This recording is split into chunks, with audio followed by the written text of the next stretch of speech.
Hello, David here with Courtney. and this is the post-race podcast. We are on episode 9. 9, Yes. is it? Maybe 10? I don't know. Nope, it's episode 9. All right, episode 9. We're almost double digits then. Yeah. So this is an exciting episode because we are going to be discussing the DuPont Trail Half Marathon. There was also a marathon that occurred and a 12K. Yeah. But we both ran the half marathon. So that's what we're going to be covering today. I guess and that before... was the 23rd of February. Yep, this was the 23rd of February. We actually recorded this. We're recording this the day after the race, Yeah. so we're actually doing a pretty good job this time in terms of it being close to the event. Before we jump into it, is there any news or anything we want to discuss? Any goings-on or anything that's changed since the last episode? We actually dropped an episode not that long ago, yesterday, I think, or Friday. Friday, So yeah. a couple days before we recorded this one, we dropped our previous race. So what's cool about this is we did 2 races kind of back to back in terms of weekends. So Yeah. we did a race last weekend. That was the Run Forest Run 25K. And then we followed it up this weekend with the DuPont Trail Half Marathon. Yeah. I thought I would be a lot more sore, but not doing too bad. All right. Well, the typical format would be, us talking about our training and stuff, but the training in terms of last week, is just carried over. So I guess we'll just kind of quickly summarize the training for myself. I didn't do pretty much anything this last week. The snow was still out and about. I did try to go out to Capitol Forest, which is kind of a local favorite area to run in of mine. And those trails pretty much everywhere are still snow covered. And it's at the point now where the snow is kind of up. Like if you go up higher, it's actually still kind of steep, or not steep, but deep, I mean. So maybe like still 2+ feet in the higher areas of Capitol Forest. Higher being like above 1,500 feet or so, or above, I guess probably more like above 700 feet, really. But anyways, yeah, it's you can do the trails, but it's definitely not always runnable, at least not for me. So that's kind of been a drag on my training. So I think I only got in like 10 miles or something before the race this weekend. So my overall mileage is dragging pretty hard because, like I mentioned in the last episode, I like to try to get around 30 miles per week during the winter time. And I think this week I'll be short of that. Well, I definitely will. How about yourself? Mine is pretty much the same as what he actually just said. I think I got before this half for the week. David, sorry. Well, you're talking to me. You just call me you. Sorry. Yeah, mine is pretty much what you got for the week. I think I got 10-ish miles this week. And all of it actually was on the treadmill. I don't know that I ran outside at all this week just because work-related things and I guess just time. But if you didn't listen to the last podcast, the training that I've been doing is just I got a calendar and I've just been putting stickers on every day that I run to hold myself accountable and be able to look back on and just see over the years past or months past. And I write every day, the mileage that I've ran so that at the end of the week I can see how many miles I've gotten. So that's been really helpful for me. So I've continued to do that. I think I got 27 this week. And I didn't run today. So I was supposed to get 31 this week. So just 4 off. Not too bad.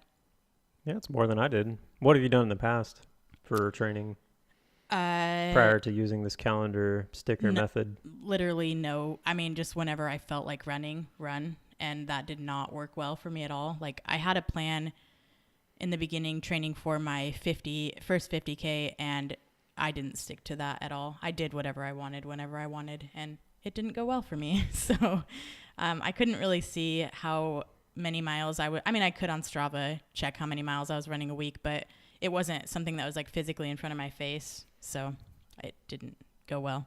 So I really like this method now for me because I can open up my journal and look at what I've done for the week. So that's been lovely. Yeah, that's good. It's a good way to keep track of things. Yes, we both use, I guess that brings up one thing because we're going to talk about it later too, yeah. is we both use Strava to track all of our runs and everything like that. And I don't know, for anyone who doesn't know, I like Strava as a tool. I like looking at data and and seeing how I improve over time, or especially tracking runs like at the same place. I love being able to see, that I've ran this specific route, 40 times over the past 2 years and stuff. So things like that are cool. So it's a great tool if you're not already using it, which I'm sure like 99% of the people that are listening to this probably are. But if not, check it out. Yeah, It can Strava's definitely help.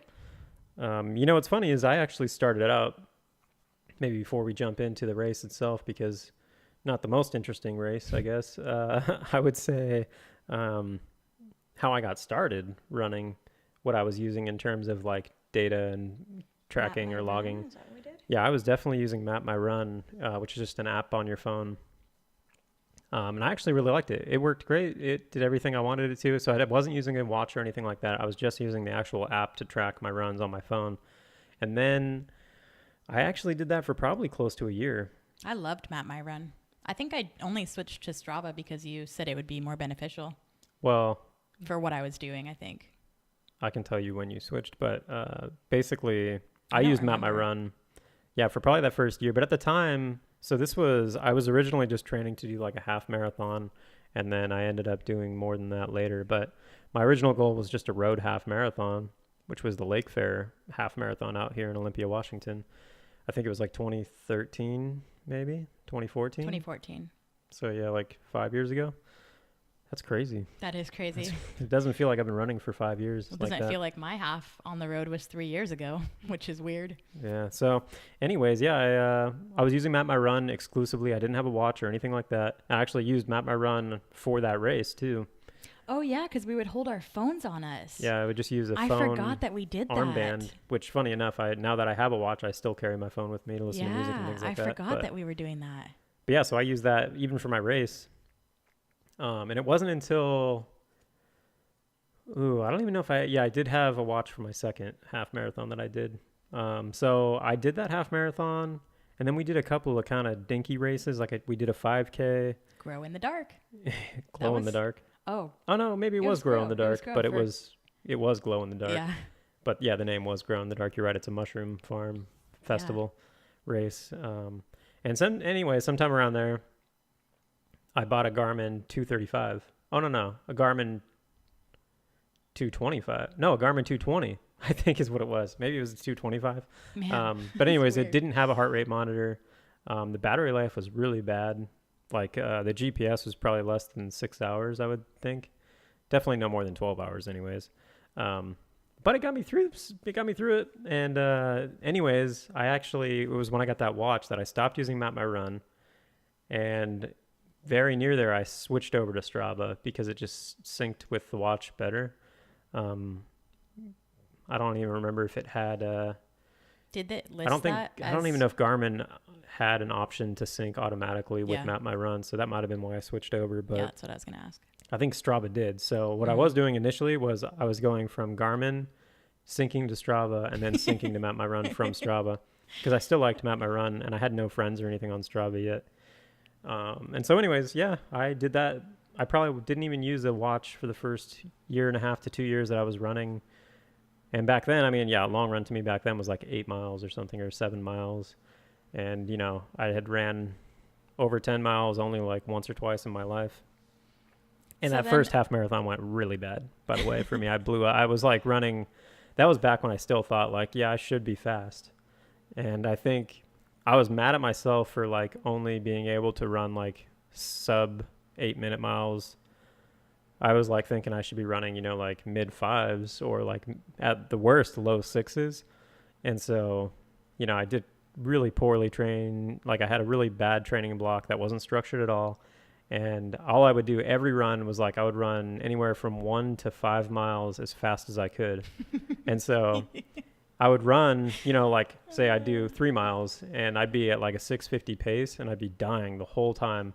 And I'd be like mad that the time before I ran, which, was maybe 2-3 days ago, I was at like a 6:45 pace. And so, which now I know that, nobody trains like that. Nobody goes 100% effort every single run that they do. And so back then I didn't know. And I was kind of ignorant to even, it's not even that I was ignorant to to the knowledge. It was more that I was willingly ignorant. Like I didn't care about training plans because I had done track in high school but I was only doing speed work in high school and stuff. I wasn't really trying to train for distance or anything like that. So that training didn't carry over. And I was a pretty bad student in terms of like being coached. I was a pretty bad. Sort of a know-it-all. Yeah, I already assumed that I knew what I was doing. So yeah, it didn't work out. Basically, like I bombed on the half marathon. So I ran the first half slower than I wanted to, but faster than I should have. You know, it was probably like a mid sevens, I would guess, maybe the first half. And then I blew up probably at like miles 6.5 or 7. And then it was just like a struggle fest, like 9 minute or worse, probably like 10 minute, you know, it was bad. I don't think I actually walked necessarily, but I was running so slow that I probably could have walked faster. So that was a humbling experience, that first half marathon. And it kind of turned me off to running for a while, or at least racing for sure. Like I didn't want to do much. And I remember thinking like, you know, a marathon is impossible. Like marathons, you have to be like fucking crazy. What's weird is I still feel like that. Like for road marathons, I feel like they are impossible. That's fair. I think I couldn't run one. Like I don't know if I could run one continuously right now. I don't know if I've ever been at a place in my life where I could or would. I don't know if that's the best way to put it, but I probably could, but my pace would probably be like 10 minutes per mile or maybe a little worse, just because I'd hit the wall at like mile 17 and just die. Because I just have never done marathon specific training, which is a good way to train. Don't get me wrong. And I probably should if I wanted to actually compete in some of these races, but yeah, what are you going to do? So that was kind of a tandem I went off on there, but what are you going to do? That's the story of me getting into running, kind of, at least from a device perspective, in my first half marathon, which didn't go too well. So when I got Strava then, was that because I got my Garmin watch? Yeah. Okay. That was when? It was when you were training for your first half. That's right. I do remember now because I was using your old watch. Mm-hmm.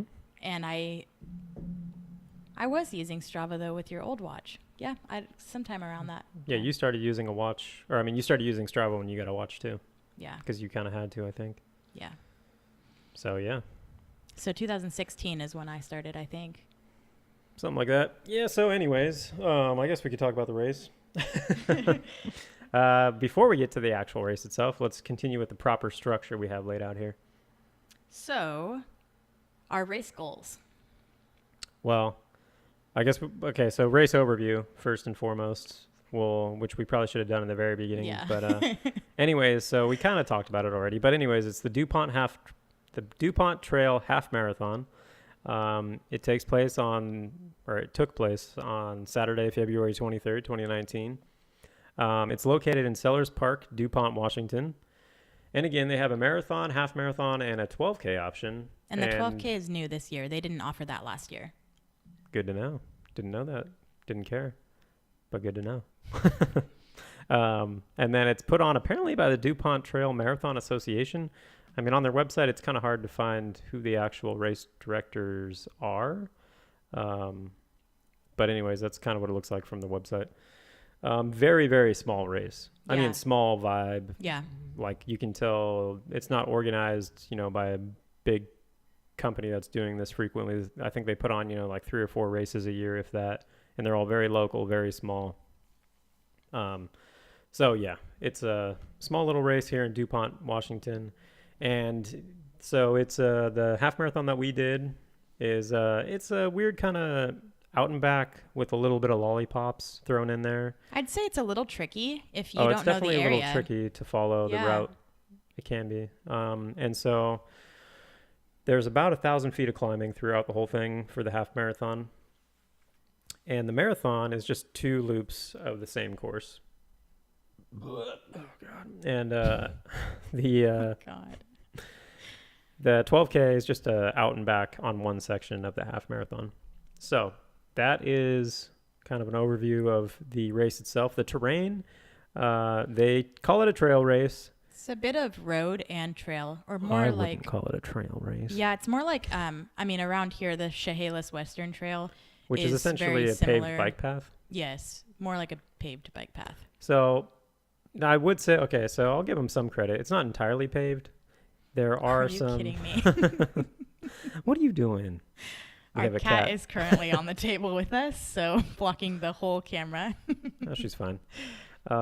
So, anyways, yeah, the trail itself, there's only a bit of paved, so there's actually not. Maybe at the most there was a mile, maybe less. What are you doing? Of the paved trail itself. But a lot of it was really packed gravel. So it was actually a pretty speedy course, way speedier than I thought it could have been.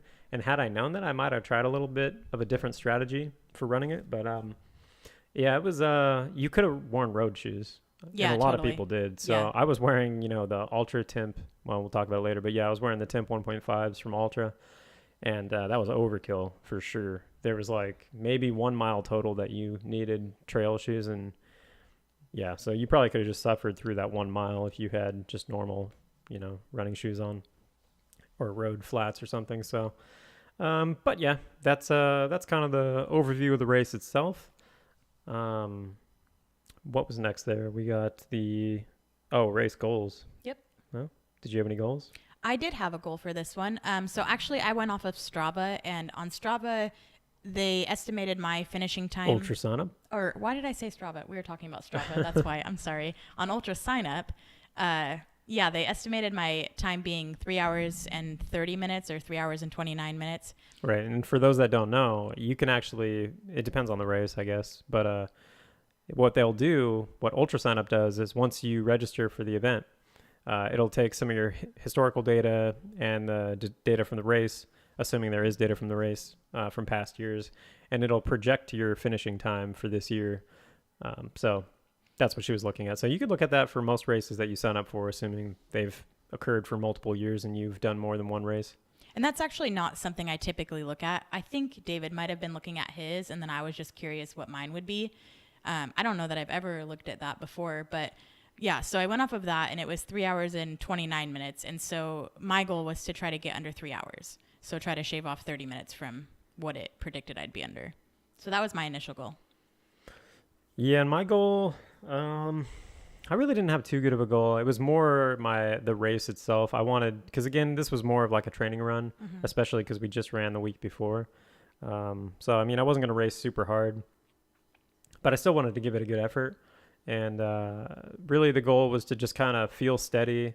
I wanted to take it easy and feel strong until like mile 10 or 11. And then I was going to run hard for the last, 2.5 miles. And so that was kind of the goal, is to feel comfortable and strong throughout the first like 10-ish miles, 10, 11 miles, and then kick it up from there. Yeah. So, race day. Yeah, luckily, so this race actually didn't start until 9 a.m. And it was close. Yeah, it was about 20 minutes away. Yep. Yeah, DuPont. So, and we live in Lacey, so about 20 minutes away. Which, yeah, we're basically in Olympia, Washington. So it's just like 20 minutes north of where we are on I-5.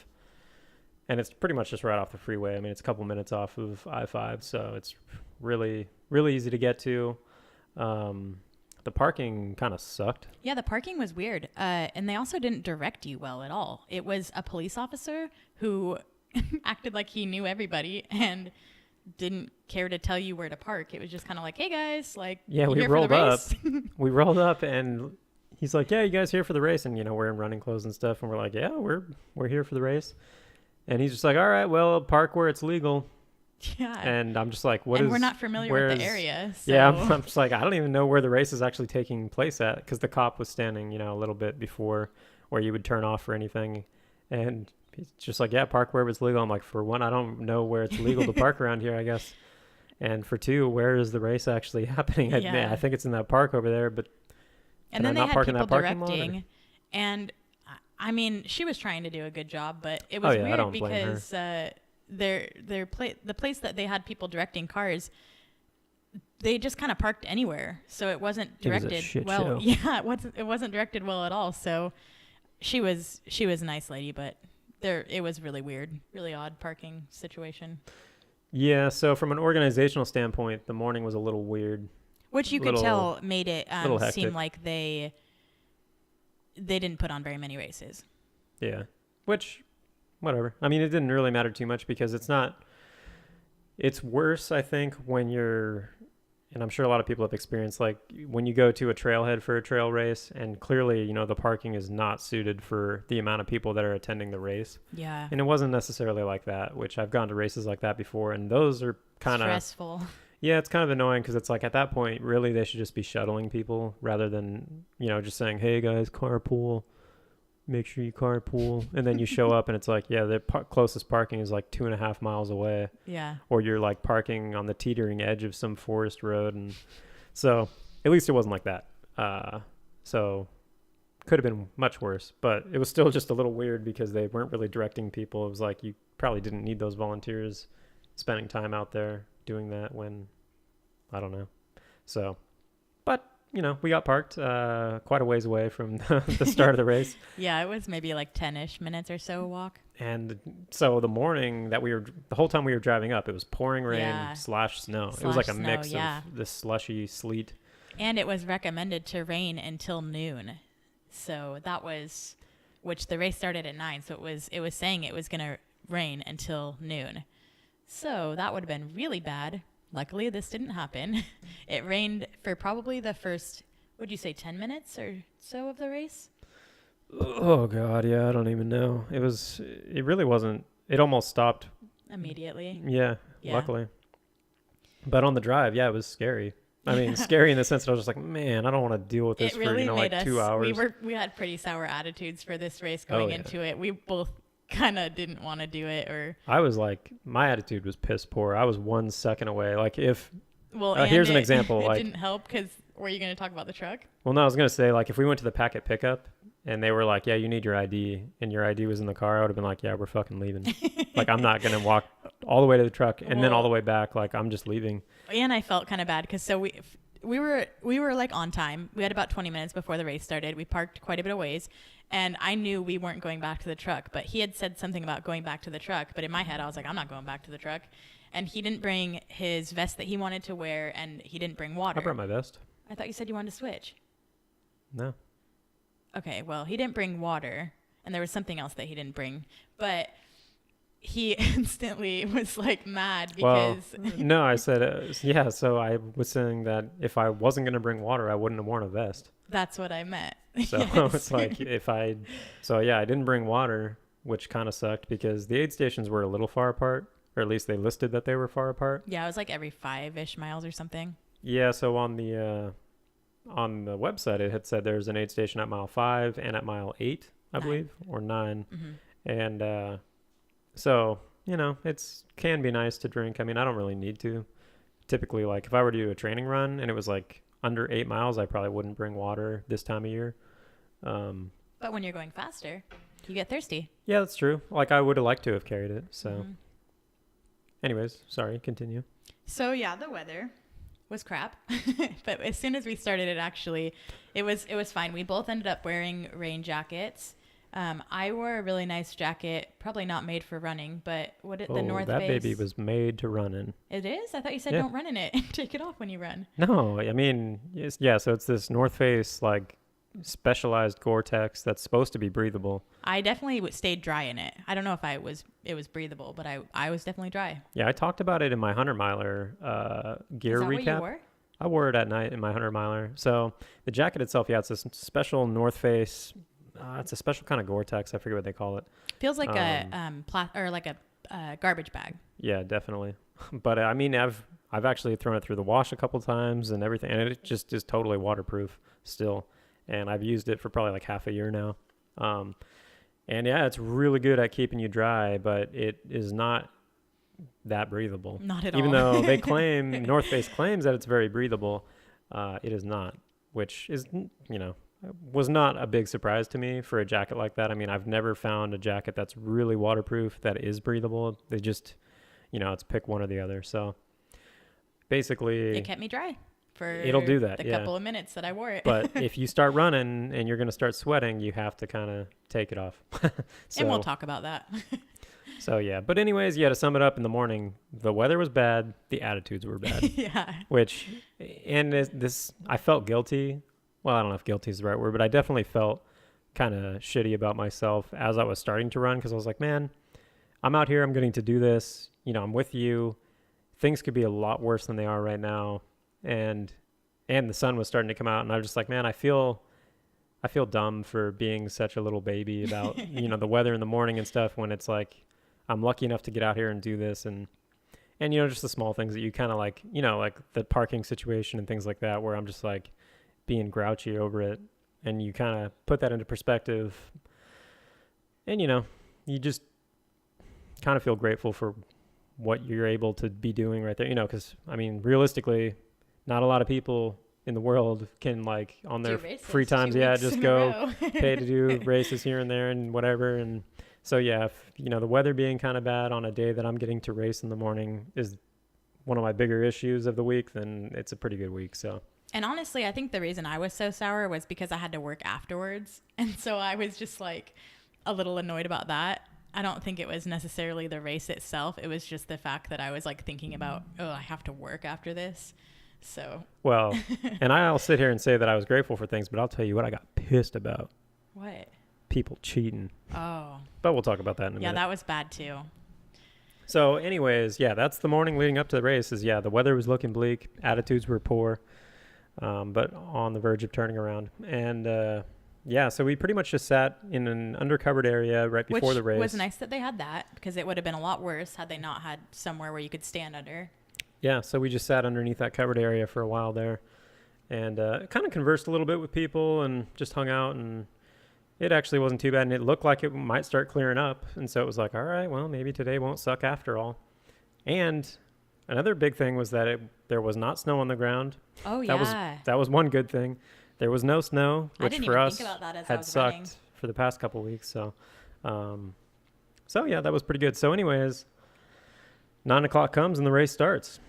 You want to start, or you want me to talk about it? You can start off.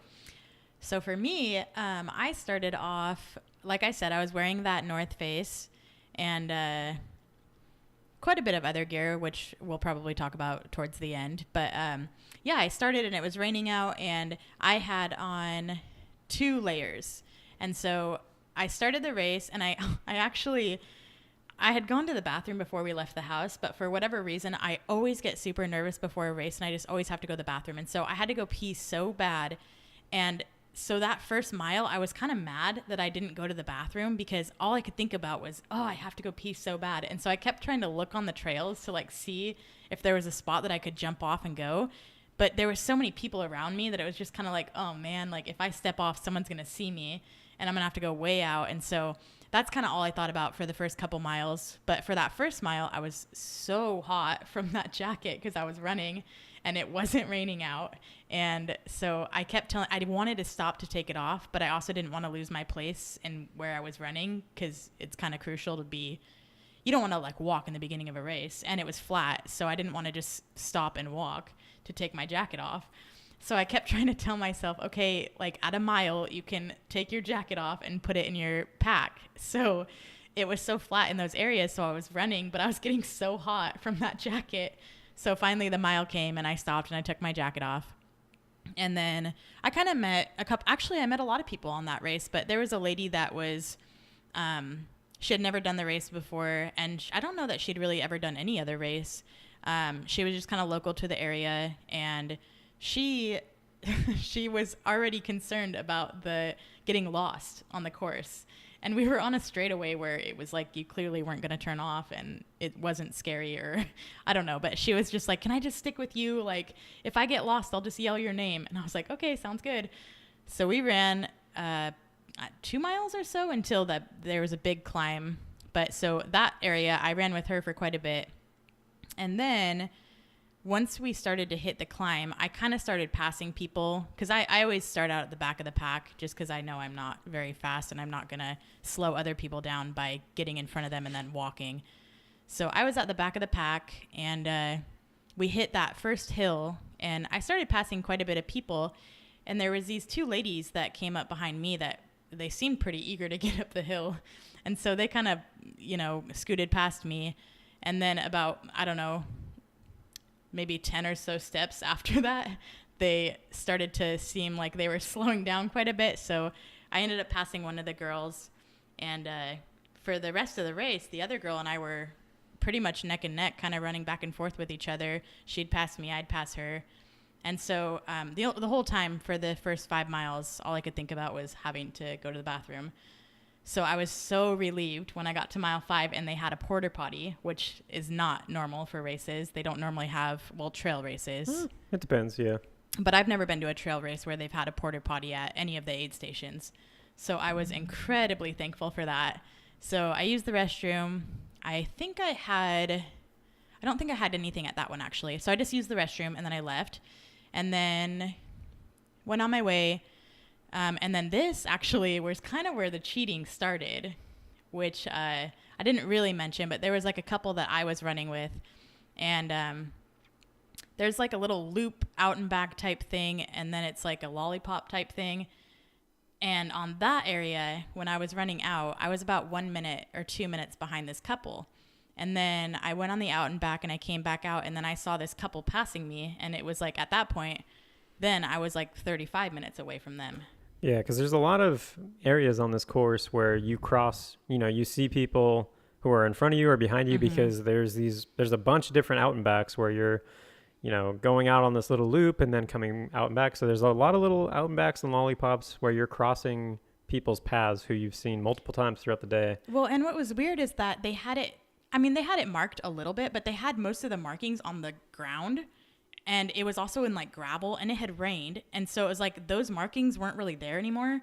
So you were kind of like, where do I go? Like, what am I looking at to try to find the next spot to turn at?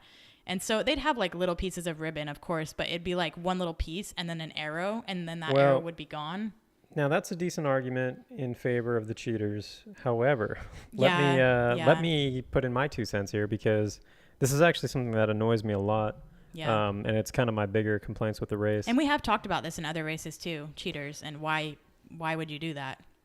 Yeah, and I mean, definitely sometimes it's unintentional. If it's something with course marking or whatever, which in this race especially, there was a couple areas where I found myself like, man, am I in the right spot? Same. But and at that loop that I was talking about, I actually, not intentionally, but almost did cheat as well. There was a guy on the course who he saw me stopped confused and he was like, hey, are you okay? And I was like, yeah, I don't know where to go. And he's like, have you done the loop yet? And I was like, no, I don't think so. And he's like, is this your first time? And I was like, yeah. And he's like, okay, go that way. And so that was the area where it was the out and back, which I would have, had I been by myself, I wouldn't have known if I should turn there or not. Well, okay, yeah. So here's my counterpoint to that is all the areas that had intersections where you had to go out on something or come back on something, those were marked very well, I thought. And the only areas that I thought at least where I was getting lost or had the potential to get lost neighborhoods were separate trails that weren't a part of the race. So if you went out on it, you were just doing bonus miles. You weren't cutting the course at all. It was just you were going out on this other area of a trail that is not part of the race because, so any of the areas where it was an out and back or a lollipop or whatever, they had arrows painted on the ground with flags that marked the direction you were going. So to me, it seemed very obvious when those turns came up where you had to go. I'm also really terrible with directions and yeah, you're the worst. My sense of direction is terrible. And so I had it you're the worst and yet you still did it. Yeah, that's what I mean. I had I been by myself, I probably would have even done that anyways, because that's kind of what I was going to do.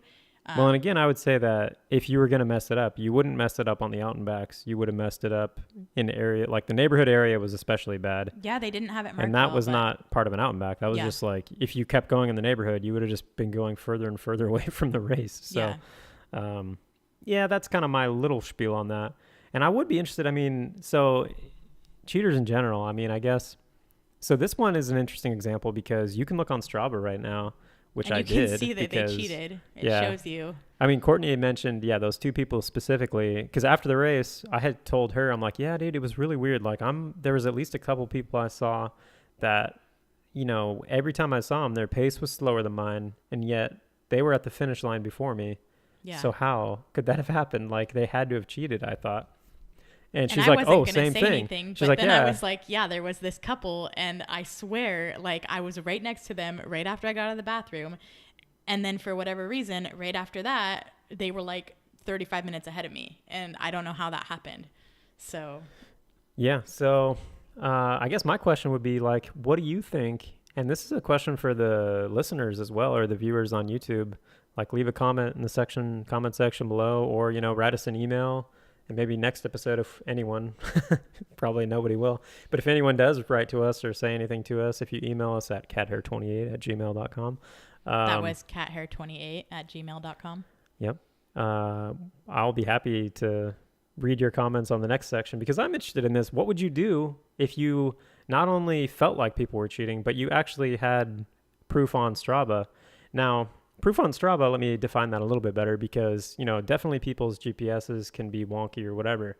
But when you see somebody in person and you're suspecting it, and then you go and look on Strava, and then you saw that person cheat on Strava, yeah, and you're you like, saw okay, them that's in the exactly what I race. thought happened. Yeah. Yeah. So that makes it way more suspect to me. And so originally what I was thinking about doing was emailing the race director, because the people that I found, and it didn't take me I mean, it's not like I spent hours searching through, you know, Detective David on the case they have a what is it called? So basically Strava has this feature called Flyby. Yeah. And what you can do is it'll automatically populate it with anyone who has their runs public. On Strava, it'll populate this little thing called the Flyby, where when you go to that and look at it, it shows everyone that was running and the they're same running course the as exact you. course. Yes. And it'll show where they were in relation to you as you ran, which is a great tool for looking to see For the cheaters. if people, cut the course or whatever. And so just by looking at that, at the Flyby tool, you could see, I mean, I think 4 people instantly, like just like that. And, you know, I think 2 of them were in front of me. Actually, 3 of them, I think, were in front of me. And it's like they cut a mile off the course. And it's like, so right there, you know, I should have been 3 places ahead of where I ended up. And, you know, if I were, especially if, you know, this were a race, that I actually was competitive in and something like that happened, I'd be kind of upset. But again, I mean, this particular race, part of me doesn't care at all, because it is such a small vibe. And, you know, obviously I didn't email the race director because I don't care that much. And to be frank, I don't even know what his email address is. It's not all that well defined here on their website. But either way, it's like, what would you do? I mean, do you think it's proper protocol to go ahead and tattle on these people that, I mean, like I said, I find it really hard to believe that you weren't doing that intentionally just by how the course was marked, because I think it was marked pretty well in those sections, especially the section that I saw the most cheaters cheating on. Or not, or you just let it go and be like, well, sucks for them that they are the kind of person that does that. And, you know, maybe they're the small chance that they did it on accident, you know, maybe just let that they prevail. did not do it on accident.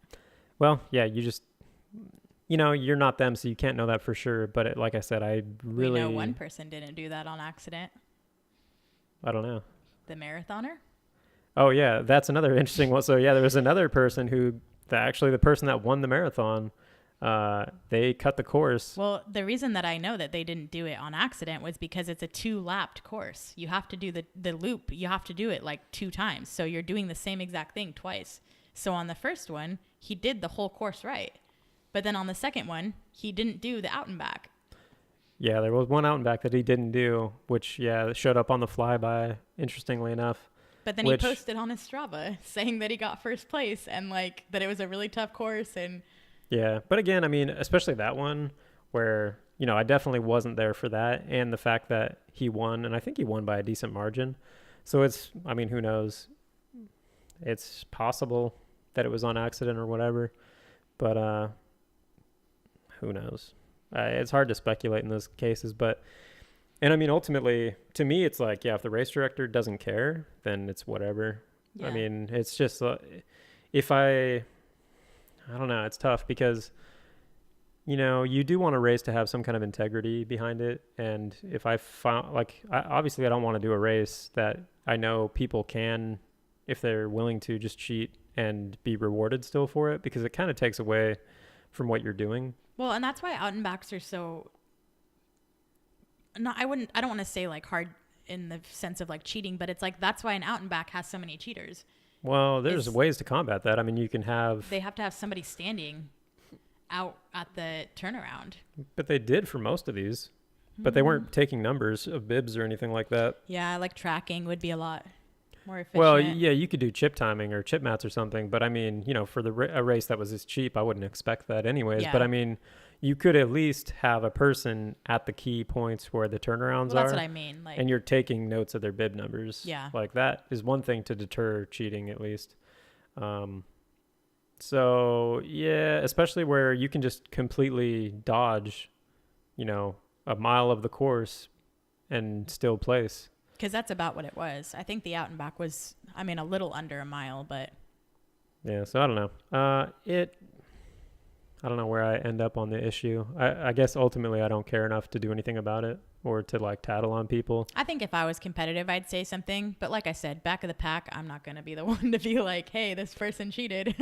Yeah. And I mean, ultimately, like I said, I just don't really know their motive or anything like that. But it does leave a little bit of a bad taste in my mouth.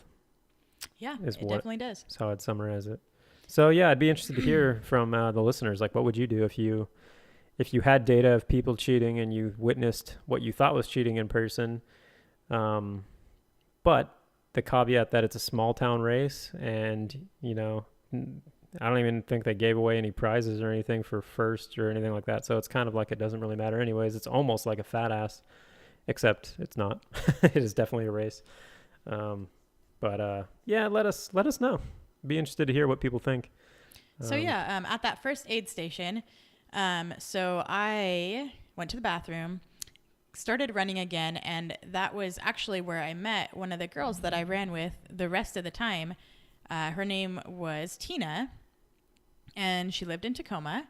And it was a lot of fun. The rest of that race, I didn't even feel like I was racing just because it was so fun just getting to talk with her and hear what races she had done and, her racing community. And she said that she's on a little bit of like a girls running team and or just like a little group run where they run every week. But yeah, that was a lot of fun. So the course itself, after that aid station, it was pretty flat. There was like one little like hilly area. And then they said the next aid station wouldn't be until mile 9, but it was actually at mile 8. So it was, I didn't get anything. I think I got Coke actually at that point. Coke and maybe like some type of like cereal bar or something that was pretty gross. But yeah, so I had Coke and a cereal bar. And I felt good pretty much this whole race. Anything that was uphill, of course, I wasn't running. But for the majority of the rest of the race, I was running pretty much the whole thing. There was a couple of like gravel areas, which were more kind of like a logging road type thing, which the girl and I, Tina, we would walk and run a little bit, walk and then run a little bit. So we were running like a mile and then walking like, 0.15 and then running a mile and walking like 0.15. So that was fun. And then at the end, I think it was, I realized that I was going to be under 3 hours. If I continued my pace, I was going to be under 3 hours. And so I was like, oh man, like I think I can do this. At that point, I think I had 2 miles left when I realized that I could actually finish in under 3 hours. So I kind of started to push a little bit, not like super hard, but I was pushing a little harder than I would have had I not seen that. And so the last mile was kind of tricky because you could see the finish. Yeah, they tricked you a little bit there. I think it was like maybe half a mile before the finish where you could see the finish. It might have even, it might have been a little bit more than that because there was kind of a trail that went a little, whatever. But anyways, it was about a half mile or so and you could see the finish. And so I kind of started to blow up. I started to go pretty quick and then I realized, yeah, this isn't the finish. So I slowed down a little bit, but I still felt pretty good, and I ended up actually finishing in 2 hours and 56 minutes. So I finished under 3 hours, felt pretty good the whole time, and then I made a friend. So it was a really good race for me. It was fun. There was not snow. There was not crazy puddles to make your feet wet, although I did get a little bit of a blister, which wasn't great, and a little bit of chafing. But other than that, it was a good race for me. Yeah, I mean, overall, I stuck to my plan, and I executed it really well. So I just kind of cruised. Like, my pace, I think, was somewhere between like 8:45 and 9:15 for the majority of the first half of the race. And then at any section that was a little bit more technical or difficult or anything like that, it was slow down. So I think going into the last, when I hit mile 10, I think my pace was like 9:25 or something per mile. And I felt fresh as could be, really. I mean, I felt like I could run a marathon that day. And so I just kind of was blown through the aid stations, just taking some water. Because again, there was only 2 aid stations, but there was a water stop at one point. I think that was at mile like 2.5. For me, it was on the way, so it was probably like 3.7. I think is when I actually hit it. I think you are right. Yeah. But yeah, anyways, nothing. It really wasn't too eventful of a race. I was actually listening to 10 Junk Miles, the really? podcast. Yeah, I was listening to the latest episode of that, and just kind of chilling, just kind of taking like basically what I would do for a Saturday long run, for the first 10 miles is, it was just like what I would do for a long run, and it felt really good, and it was nice because there was water breaks that I had. And the kids at the aid station were really nice. Yeah, the little kids handing out all the water. Yeah, and a couple of the time, like as I was going on the trail, especially on the way back, there was like families that were walking down, and so like there was a bunch of little kids, and some of them like would fist bump you or high five you. So that was cool and fun, and and the race really didn't turn into a race for me until like mile 10 and a half or 11, really probably 11, which is when I was like, all right, I got like 2-ish miles left. I can pick it up. And at that time I was like, okay, I feel strong enough to where I could run like, low 7 pace for the next 2 miles and, try to push myself a little bit. And I don't think I quite did that. I think I was more like high 7s, low 8s, especially when I got to that half mile before the end of the race where you can see the finish line. And I was like, oh, hell yeah, dude, I'm just going to book it in. And I think if you look at Strava, like my pace goes up to like, I don't know, like low 6s. You had like a 6:40 because I was going to just run in the last, bit, and then quickly saw that it did not go to the finish. It went to the right and off to this other trail. I'm like, oh, fuck. And so, I turned back on to the normal pace after that. And my heart rate was like super high. It was like 193 or something. Yeah, that was a rough finish there, the last half mile, but I pulled through, and luckily, I mean, I kind of had a goal there too in mind once I saw the course, because my goal, like I said, was just kind of to run easy, whatever. But then once I saw the course, I was like, all right, if I feel good enough, I'll try to push for a sub 2 hour, which I don't know, for myself, actually, that's not a bad time, even if I was trying. So it would mean a lot to me to reach that goal at the time. I was like, all right, if I can do that when I'm not really trying that hard anyways, that should be really good for me. And so that was kind of like, mile 2 or 3 is when I kind of set that goal where I'm like, okay, this terrain should allow me to do that if I'm having a decent day. And it did. So I came in, it was close though. I think I finished 1:59, like 20 something. So it was a little close, but still sub 2, which made me pretty happy. I was stoked about that. And yeah, I mean, overall, it was a good race. Definitely had a road vibe to it, I would say. Yeah, there wasn't very many people. When I pass people or when people pass me, I always like to say good job or some type of, gratitude type thing. Well, especially, on an out and back. Normally on an out and back, on a typical trail race, I'm like kind of tired from saying like, hey, like, good job, like as you're passing everyone. Just because you want to be like, I don't know. It's just like, it's just a nice thing to do. I mean, and I like trail hearing runners it. do that, and you just feel like this nice vibe. But yeah, I was when I would do that in this race, it was like maybe 1 out of 5 or less would say anything or even acknowledge that I said good job. Yeah. But there was definitely some people that were stoking on it. So, but yeah, definitely more of a road vibe to it. It felt like a lot of people typically weren't doing trail races that were doing this, and this was just like another one in their like half marathon trail series. Yeah. or half marathon series they were doing for the year or something like that. And it was probably a mix between, people wearing trail runners versus people wearing road shoes. Like a lot of people were wearing road shoes, which is when I was first like, maybe this isn't the kind of trail I think it is. And yeah, but I didn't really talk to anyone throughout the whole, I did run with, Van Fawn for a little bit. She was at that race again. She does all the same races. I saw her. We seem to do So the I same must races have as her. seen her. Did you talk to her?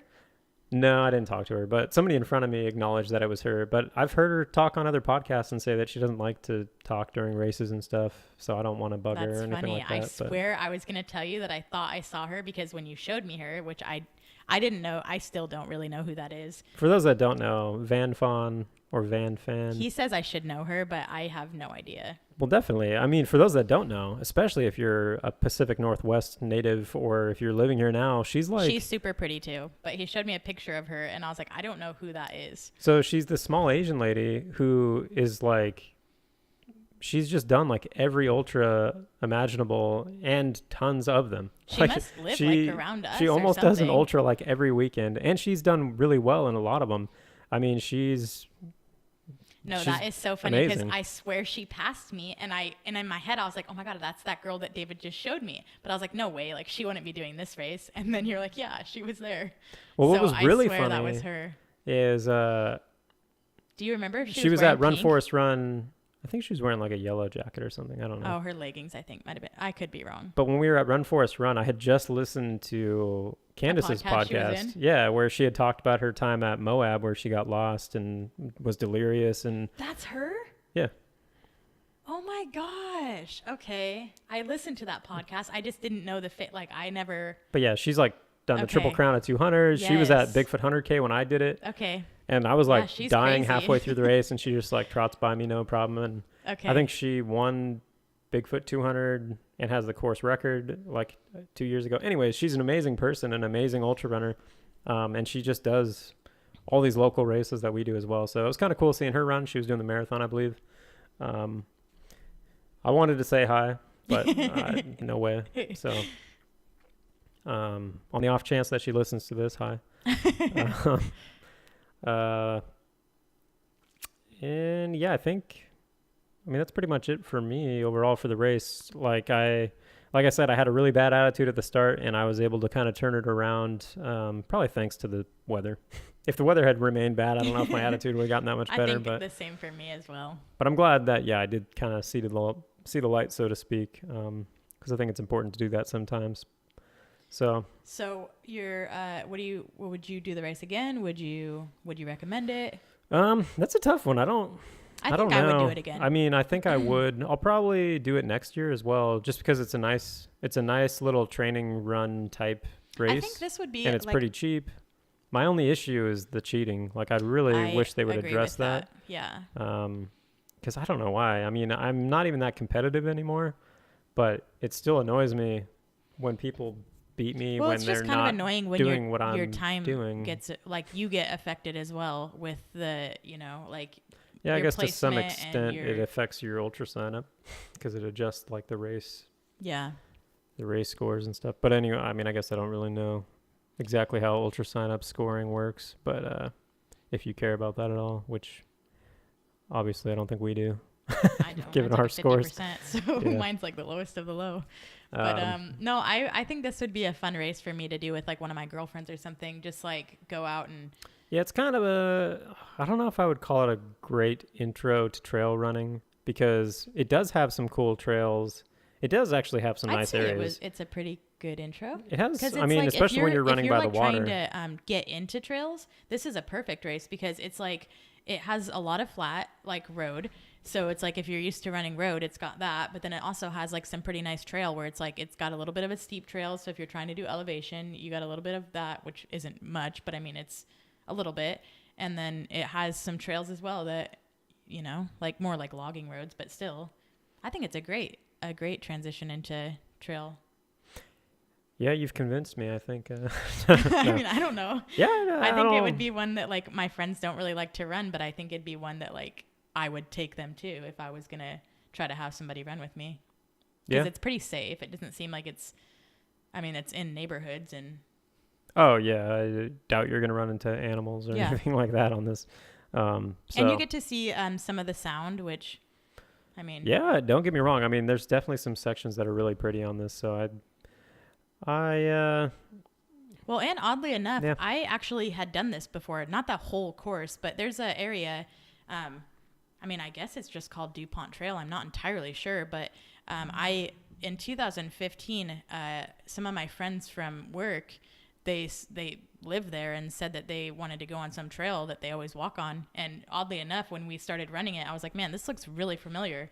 And yeah, there's like this little bridge that you'd walk under for when you're walking, but yeah, you ran under it, and right after that was right where the sound was. And I was like, oh my gosh, I've been here. Like, how weird is this?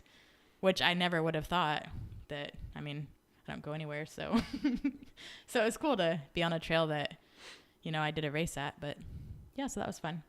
Yeah, well, I think, I probably will do this next year if I'm still living in Washington in this area. Yeah. Yeah, because it's just a nice little cheapy race that, if And I'm going to do a long close. run on Saturday, I might as well just do a race too. And we got Oh yeah, this the cool mug. mug, which for those of you watching the podcast can see hopefully here. And those of you listening, just says DuPont Trail Marathon with a little guy and a pine tree. Yeah, it's just a nice little coffee mug, all black Inside with a is green lime inside. green. It's pretty cool. Yeah. And I think that's all you got. Yeah, you just Yeah. got the. Well, some people that signed up earlier, they got a T-shirt. But if you signed up after, I think it was like after What? January. Yeah, when We you could have si- got a T-shirt. if you signed up early, you got a T-shirt. Damn. Yeah. Well, maybe next year. Yeah. Who knows? Okay, so gear. Yeah, gear for me, probably wouldn't have worn the vest if I would have known I wasn't going to carry water, because I literally was only carrying my phone. Actually, now that I think about it, I guess it wasn't too bad because I had a rain jacket on at first, and I took it off instantly because Yeah. it stopped raining, and so I just had it in my vest, which I guess that was nice because I hate tying coats around me or carrying a jacket in my hand or anything like that. So that wasn't too bad then, I guess. Like I said, maybe I would have worn different shoes. Like, honestly, the Nike Kygers that I have that I got from Mountain Lakes. Oh yeah, have you even worn those one time, right? I wore them for the Klickitat half marathon. That's right. So yeah, I probably actually those would have been some nice shoes to wear for this one. But I stuck with the Timp 1.5s and they were fine. But yeah, like I said, I probably could have used a little bit speedier of a shoe, a little less trail oriented. Those are the same ones that you wore last weekend? Or Yeah, no? I've been running in the Timp 1.5s for a while. I briefly tried the Superior 4s and didn't like them. I like them. That what you ran in? Yep. Are you gonna do everything you wore or just your shoes? I mean, that was pretty much. For me, I pretty much wore the same exact thing that I had last weekend. It was still pretty cold, so I wore the Brooks long sleeve. Not entirely sure what it's called. I mean, it's just some hoodie. Nobody gives a shit. And then I wore David's. You're wearing it right now. Oh yeah, I forgot I had this on. And then David's North Face, which I took off after a mile. So actually, I thought about not carrying the pack at all too, but I was really happy that I did. I thought I was going to need a lot more water. Did you stuff the jacket in the back of it? Yeah. Yeah.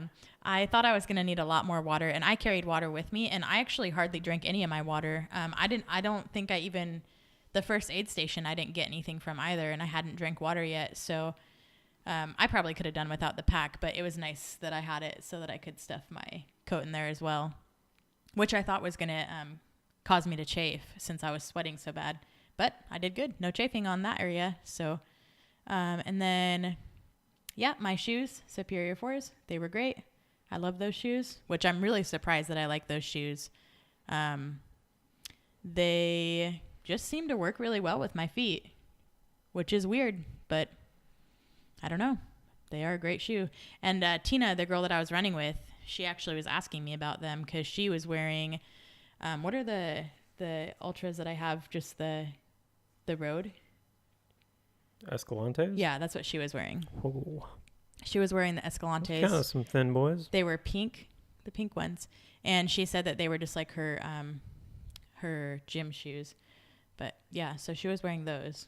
And Yeah, a lot of people like Escalantes for gym shoes. she was asking about the Superiors and whether I liked them or recommended them. And I was like, yeah. And I was like, actually, I'm not one to like get a pair of Ultras because I really like Hoka's, but these have been great and I'm really happy about them. So these are like my new favorite shoes right now. Dang, a true convert.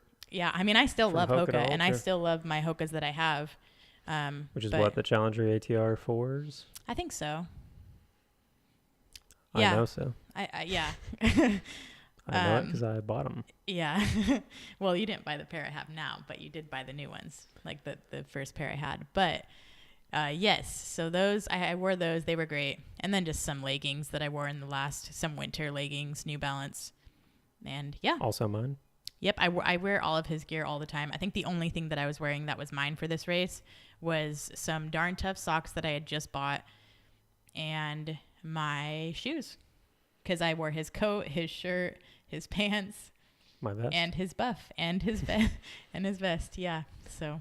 Yeah, so I And guess, his gloves. yeah, the vest I was wearing was a Solomon Advanced Skin, a very old model, like 4 years ago old. Is that the same one that you wore your race before? Yeah. Yeah. Yeah, I do have the new Advanced Skin, and I just haven't been wearing it yet. Yeah, why? I didn't want to take it on that long of a run if it was going to, I want to use it. I haven't worn it. I haven't had a chance to really wear it on like a longer, like 8-ish plus mile run yet. So I want Yeah, to take we it with some haven't- water in it somewhere and actually test it and review it. So The I've been weather's taking it been on pretty short crappy, runs though. so we haven't really been able to do any like training runs for the The weekends. snow's just been screwing everything up. So And yeah. it's supposed to snow the next 4 days as well. So, so yeah. I mean, your favorite piece or your least favorite piece of gear? So gear that worked and that didn't work. Your best, maybe. No, everything was pretty good. Like I said, I mean, maybe I would have went with different shoes, but even still, the Timp 1.5s worked fine for me, and I was just wearing some Darn Tough merino wool socks just in case it got like wet or muddy. That's usually my go-to. Maybe I'll use Injinji in the summer because I do like their toe socks. I don't think I've ever tried Injinji. They feel kind of weird, but they really help with blisters and stuff, I found, at least for me. So I'll probably switch to that in the summer, or even when I do any kind of an ultra, an ultra marathon, I'll probably wear Injinjis just because I've never had toe blisters when I've had those on. So, yeah, I don't know. Is there a piece of gear that didn't work or I anything would like just that? say I wouldn't have brought the coat or the pack, really. Like, I didn't need either of those, and so Is I there wouldn't anything have. you want to try for your next race? I want to try. I want to get a new pack. A new vest? Yeah. Oh, I the want to Solomon, get. the new Solomon, the Is that girl one, yeah, that's the one I want to get. That has the two weird kind of different flasks. the boob flask. Yeah. Yeah, that's the one I want to try. It's got a nice color to it too. Like, it's not like super. It's just not super girly, anyways. Yeah, it's Yeah. kind of like that basic blue. Yeah. Yeah. I mean, No, that I'd looks like pretty to cool. try that. What was the vest that I did try that I absolutely hated? Was that the Nathan? Well, you tried both the Nathan, I think the Or was it the Magdalena Ultimate? Boulay one. But you tried the Nathan one and you tried the Ultimate Direction. And those were both female? Adventure Vista or whatever. Adventurista? Yeah, they're both female. Yeah, I don't know. Like, I just, the female just don't fit. Like, I mean, they fit me fine. I just think I'm like so used to wearing Solomon, the problem is though, I mean, this is what I believe at least. I mean, some people feel differently, obviously, but the Solomon vests are just on a different level for the most they're part. just, Like the their fit of quality them, and they just feel. don't feel like when I had those other vests that I was trying out, they felt so like stiff and like, I don't know. I They just felt don't them feel on very me. flexible. Yeah, and I just like I didn't like the feeling of it on. Like, it was like almost like it was making my head move forward, or it just was like something different that I wasn't used to, and I didn't like it. So I've just been using all of any vest that he has. Really, I just kind of like swap out random ones that seem to fit me well, and I haven't invested in my own, but I would really like to get one that fits me. It fits my proportions well, and I think that new one. They got it on might REI. work. I know. I think I might. I think my next paycheck I might get it. Because I Damn. mean, all I need right now is, and I do really need some nice running leggings. So actually, if anybody has any recommendations for some good running I can tell leggings, you right now, I mean, the chances of not anyone the amount responding of to people that are anything listening to this, is very but, low, I but mean, the I'm just chances of a saying. girl listening to this are even lower. I mean, well, if there is any females out there, I mean, it doesn't really matter because right now I'm wearing male pants that are great. So, yeah, hard to say. I don't even know, though. I could have bought girl pants for all I know. Yeah, well, I'm just shopping the sales. Yeah, no, I really do need a new pair. I need a whole new running outfit, honestly. But these shirts are great. These shirts have been wonderful to run in. I really like them, especially for the winter. So everything worked for me. I wouldn't have used the vest initially, like didn't really need it, and I didn't need the rain jacket. So, but Yeah. my favorite piece was definitely my shoes. I love those shoes. Well, next up is going to be the Moab races. So we're Yeah. taking that road trip out to Moab. We mentioned this in the last episode as well, but March 23rd.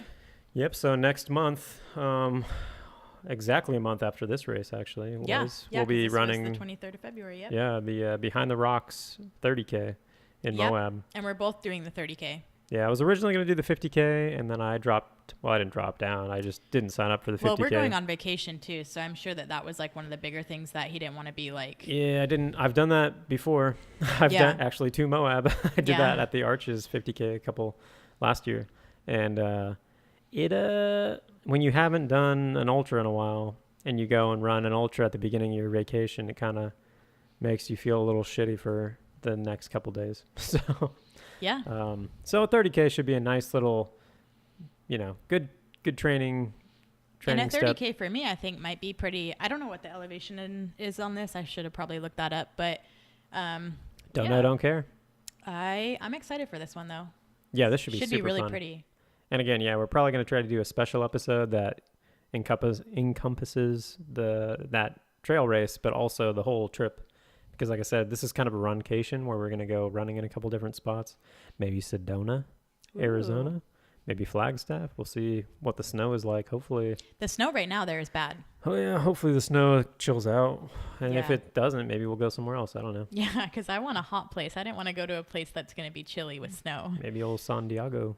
Ooh. Who knows? Yeah. I think that's really all we've got for this. We talked about what's next. So, I mean, yeah. Do you have anything else? No, I got to catch a flight to Georgia. I know. I'm sad. He'll Yep. be gone for about, a little under a week, but Yeah, Yep. old Savannah, Georgia. work trip, Maybe I'll not get to vacation. run a little bit down there. Yeah.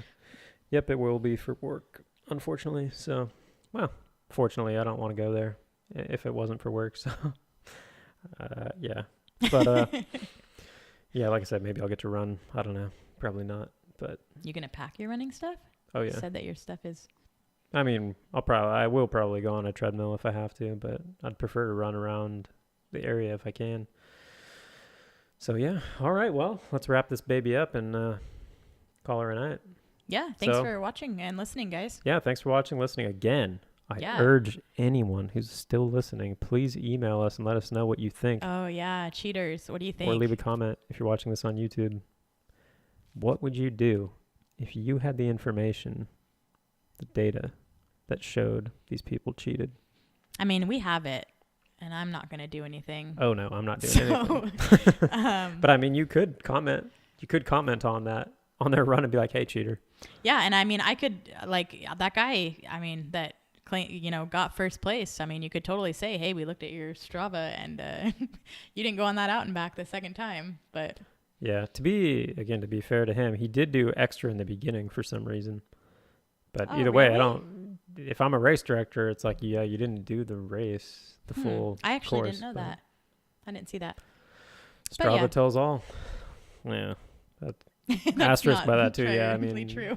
It's not Could like be GPS. glitches sometimes, Yeah, it's not so. like watches are Like my 100% heart accurate. rate didn't work some of that race. Yeah, true that. So, but yeah. All right, well. guys. Next podcast, double digits. Yeah, episode 10 hopefully will be a doozy, and it'll be away. Yeah, It'll be a fun one. it'll be like a month from now. So, Yeah. well, we appreciate you guys listening or watching, and we will catch you guys next time. All right, bye guys. Bye.